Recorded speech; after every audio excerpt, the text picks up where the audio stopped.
हो दरबार अभी आयो साहबत सखावत का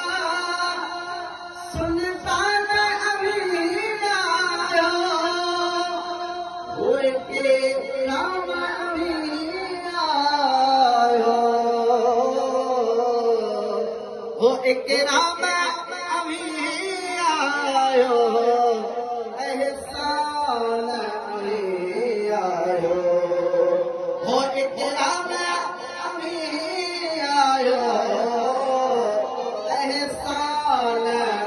अभी आयो ये क्यों झुकल गोढ़ सा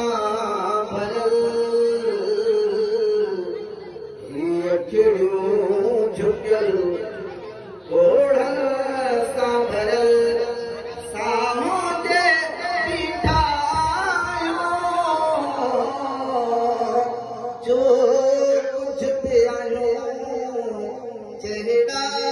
पे आयो सरकार कहाँ जायो ये खत में रसूल मौलाए कुल